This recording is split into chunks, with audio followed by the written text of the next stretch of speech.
Salut tout le monde, j'espère que vous allez bien. Je suis contente de vous retrouver dans cette vidéo dans laquelle on va parler aujourd'hui de l'indépendance et de l'autonomie par rapport à sa vie. Disons que je peux le résumer comme ça. Ce que j'aimerais exprimer, c'est qu'aujourd'hui, j'arrive à un point dans mon existence où je ne supporte plus qu'on me donne des conseils que je n'ai pas demandé, où je ne supporte plus qu'on me dise ce que je suis, ce que je dois faire, ce que je devrais faire, ce que je peux faire, ce que je peux croire, ce que je dois croire, ce que je dois penser. Je ne le supporte plus.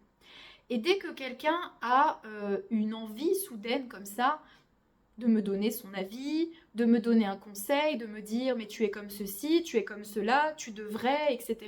J'ai une réaction épidermique. Je suis tout de suite en colère. Et cette colère, elle est utile parce que c'est une colère qui me permet de défendre mon territoire. C'est une réaction émotionnelle qui me permet de sentir, de me dire que là, c'est pas normal et qu'il faut faire quelque chose et qu'il faut dire stop. La colère, parfois, elle est très utile. C'est un signal très fort et ça nous permet de nous défendre et de nous protéger. Donc à ce moment-là, quand cette colère monte, j'ai conscience que l'autre, par son discours, par ce qu'il dit de moi, par ce qu'il m'incite à penser ou à être, est en train de m'intruser. C'est une intrusion. Et ces intrusions-là, ces espaces où on se sent envahi, où on se sent violé dans son espace, dans son être, je n'en veux plus. Clairement. Et j'ai conscience maintenant que j'ai des limites. Ce que je ne savais pas avant, que j'ai un espace, que j'ai une maison dans laquelle mon être se déploie pleinement, sereinement, tranquillement. Et je ne veux pas qu'il y ait des gens, même bien intentionnés, qui me disent quelque chose à propos de moi. Aussi parce que ce que les gens disent de vous, ce que les gens voient de vous, en général, c'est faux. Parce que ça passe par des filtres. Les gens ne vous voient pas tel que vous êtes. D'ailleurs, vous ne vous percevez même pas tel que vous êtes. On se perçoit à travers nos croyances, à travers nos filtres, à travers nos pensées. Donc les autres, ce qu'ils voient de nous, c'est peut-être 1/10 ou 2/10 ou 3/10, suivant l'ouverture et la capacité d'accueil de cette personne, de ce que nous sommes. Donc comment est-ce qu'à partir d'un prisme qui représente 1/10 de ce que je suis, l'autre peut juger, me dire ce que je suis, me dire ce que je dois faire ou ce que je dois penser? Non, c'est impossible. En réalité, quand l'autre parle de vous, souvent il parle de lui. C'est ce qu'on appelle la projection. Aujourd'hui, moi, je ne veux plus que les gens projettent des choses sur moi. Je ne veux plus en tout cas qu'on me parle de ces projections. Je n'ai pas besoin de savoir ce que les gens pensent de moi. Je n'ai pas besoin qu'on me dise ce qu'on pense que je suis. Ça ne m'intéresse pas. Il y a quelques années et quelques mois même, je n'avais pas vraiment conscience de tout ça. Et je pensais que la vie des autres, ce que les autres pensent de moi, les conseils qu'ils me donnent, étaient bien plus importants que moi, ce que je pense de moi-même ou ce que je crois. Il y avait comme une sorte de conflit, de guerre intérieure entre moi, ce que je ressens, comment je me perçois et comment les autres me perçoivent et ce qu'ils pensent que je dois faire, que je dois devenir dans la vie, etc., etc. Donc je me suis longtemps déterminée et j'ai longtemps fait des choix en fonction de ce que les autres voyaient de moi, pour correspondre, pour m'adapter à une certaine image que les gens se sont construits. Aujourd'hui, je ne veux plus faire ça parce que j'ai conscience que ça n'est pas la réalité, ça n'est pas ce que je suis, et parce que je ne veux plus être dépendante du regard de l'autre ou de ce que l'autre voit de moi. Quand on en arrive à ça, on gagne ou on regagne une indépendance et une autonomie de pensée, une autonomie d'action, parce que ce qu'on va décider pour nous, ce qu'on va choisir va être beaucoup moins influencé par l'autre et ses idées à propos de nous. Aujourd'hui, ma maison est beaucoup mieux protégée. Il y a comme un dôme immense qui protège ma maison. Et si quelqu'un s'aventure à vouloir me lancer des jugements de valeur, des conseils, des petites projections, tu devrais, je te vois bien faire ci, je te vois bien faire ça, c'est évident que tu es comme ci, que tu es comme ça. Mais en fait, toutes ces petites flèches, elles sont immédiatement désintégrées par le dôme. Ça ne passe pas. C'est ma bulle de protection. Et je fais également très attention à qui entre dans mon espace et dans mon intimité, et bien évidemment que les gens qui ont la chance, parce que c'est une chance, de rentrer dans mon espace et dans mon intimité ont intérêt de s'essuyer les pieds sur le paillasson avant de rentrer et de montrer patte blanche. Parce qu'avant, il y a beaucoup de gens qui ont visité ma maison, qui n'ont pas été invités. Des gens qui sont arrivés, qui ont sali le sol avec leurs chaussures pleines de terre, qui se sont permis de faire le tour de ma maison et de dire que la déco n'était pas assez ceci, que ça manquait de meubles, que eux, ils verraient plutôt du rose ou du bleu ou du vert, sans faire attention, juste que c'est pas chez eux, quoi. Donc c'est des gens qui rentrent comme ça chez vous, sans gêne, et qui commencent à vouloir refaire toute la déco. Et qui commencent à vous dire, ah bah ça devrait être comme ça devrait être...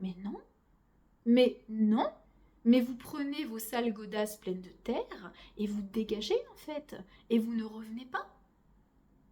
Donc aujourd'hui, ça n'est plus possible, parce que je ne veux plus que ma maison, elle soit décorée, habitée par quelqu'un d'autre. Je veux que ma maison, elle soit habitée par moi. Je veux pleinement me retrouver dans cette maison. Je veux choisir chacun des meubles et je m'en fiche que ça plaise aux autres ou pas, parce que ce qui compte, c'est que ça me plaise à moi. Il y a beaucoup de gens aujourd'hui qui se sentent perdus. Et moi aussi, des fois, je dis que je suis perdue, je me sens perdue, je ne sais plus où aller, je ne sais plus quoi faire. En réalité, on n'est jamais perdu dans la vie. On ne peut pas être perdu, parce qu'on est toujours sur notre chemin, dans notre maison, et parce qu'au fond de nous, on sait toujours d'où on vient, quel chemin on a parcouru, ce par quoi on est passé, où on est aujourd'hui, et potentiellement ce qu'on voudrait être demain ou ce qu'on projette de devenir.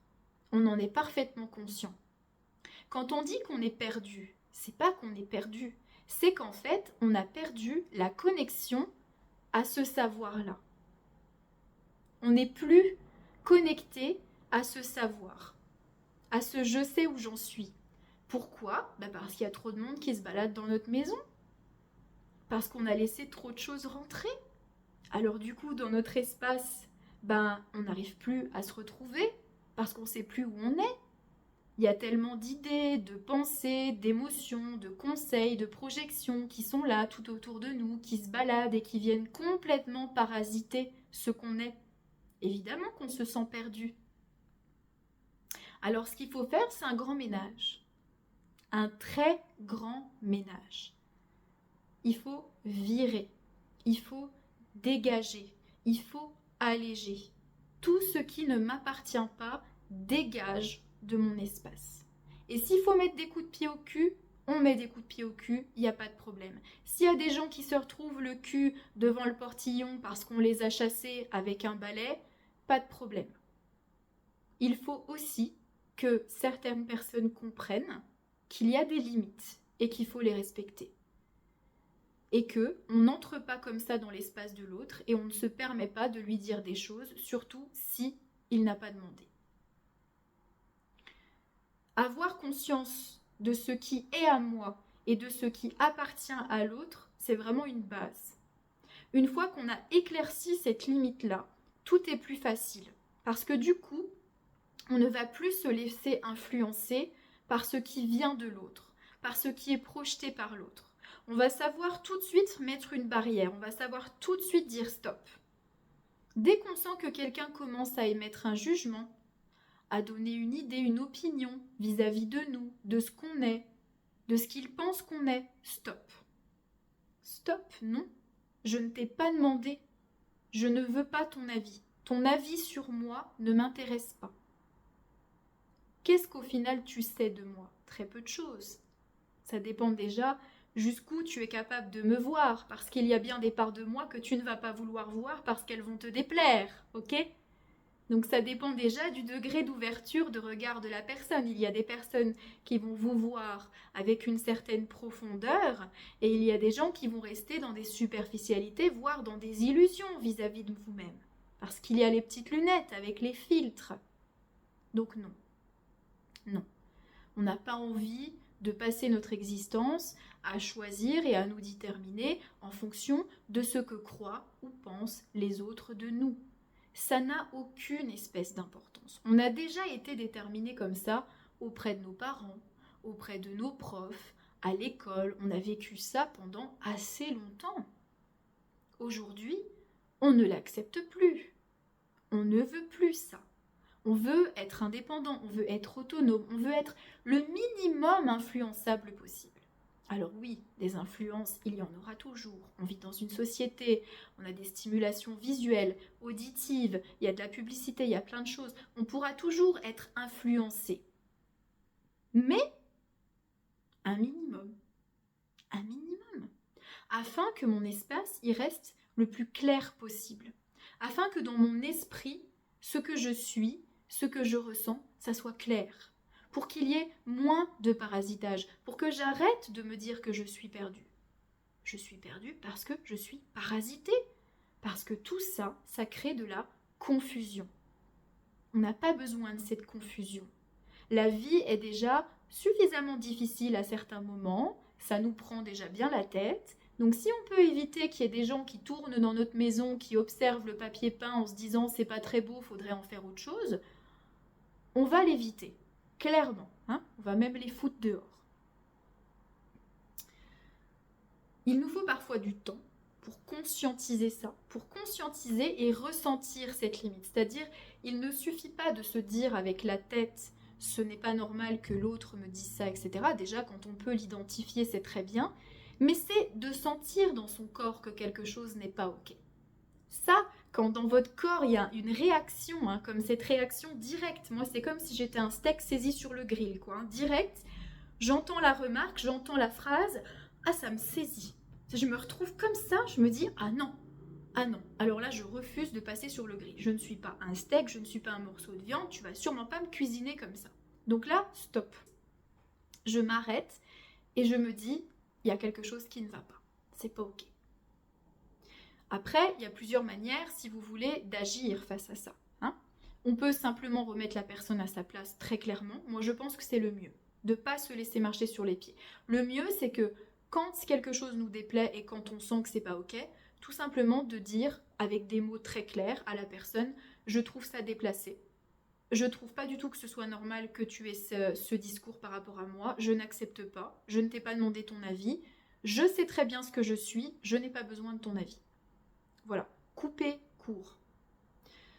Ça peut demander des efforts, ça peut demander de l'entraînement, parce qu'on n'a pas l'habitude, hein, quand on n'a jamais posé nos limites et fait la différence entre les espaces de l'autre et le sien, on ne va pas forcément tout de suite y arriver du premier coup. Mais avec de l'entraînement, avec cette volonté de gagner l'autonomie, de gagner l'indépendance, de nettoyer son espace, oui, on peut acquérir une certaine fermeté et une certaine conscience, un certain aplomb qui va nous permettre de dire non. Eh ben non, non, pas du tout, pas du tout. Quand il y a des gens des fois qui vous disent « Ah ben oui, de toute façon toi t'es comme ça, on te reconnaît bien là, etc. » Non, pas du tout. Hein? Qu'est-ce qui te fait dire ça? Parce que pas du tout, je suis pas du tout comme ça en fait. Et ça peut déjà beaucoup déstabiliser la personne en face, qui du coup va être remis en question sur sa manière de vous percevoir. Et peut-être pris en faute aussi d'un jugement un petit peu hâtif, voire déplacé. Hein. Donc il y a plusieurs manières de répondre à ça. On peut aussi ne pas répondre, voilà, c'est à nous de trouver un petit peu notre manière de faire. Moi, je sais aujourd'hui que cette colère qui émane au moment du jugement, au moment de ce conseil ou de cette idée à propos de moi-même, elle est difficilement contrôlable. Voilà, c'est une bonne grosse colère. Donc, direct, je le prends très mal, en fait. Je prends très mal le fait qu'on se permette de m'intruser comme ça. Parce que c'est une intrusion. C'est la réalité des choses, c'est une intrusion. Et si on veut protéger son espace, il faut savoir, à certains moments, sortir les crocs. Voilà, faut savoir mordre, hein, comme un chien de garde. Parce que moi, il y a un chien aussi, bien évidemment, dans ma maison. Hein, un chien, peut-être l'équivalent d'un dragon, je dirais. Hein, parce que là, on n'en est plus au stade du petit chien qui aboie, on est au stade du dragon. Je pense qu'un dragon protège ma maison. C'est très simple. Si tu te permets une remarque, un jugement ou quelque chose de déplacé, tu es grillé, terminé. Hop, tu finis en steak avant même d'avoir franchi la porte. Voilà. Et ce qui est très bien, c'est que mon dragon, étant très entraîné et grand protecteur maintenant, sait reconnaître les intrus à distance. Donc à 10 mètres ou 15 mètres, quand quelqu'un arrive et tu sens que cette personne, elle va potentiellement essayer de t'envahir ou de venir te chercher dans ton espace, hop, il est grillé à 10 mètres, terminé. Hop, il a même pas eu le temps d'arriver devant la baraque, zigouillé. Alors évidemment, tout ça peut être fait avec une très grande douceur, mais ça ne veut pas dire que on se laisse marcher sur les pieds. Hein. Dans la douceur, il y a aussi la fermeté. On peut être doux, mais très ferme, savoir poser ses limites, dire non, voilà, c'est très important.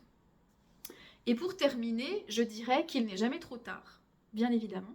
Il n'est jamais trop tard pour poser des limites, il n'est jamais trop tard pour dégager les gens de sa maison, préserver son espace et puis décider aujourd'hui que non, à partir de maintenant, vos projections, vos idées, vos opinions, vous les gardez parce que je n'ai pas besoin de ça.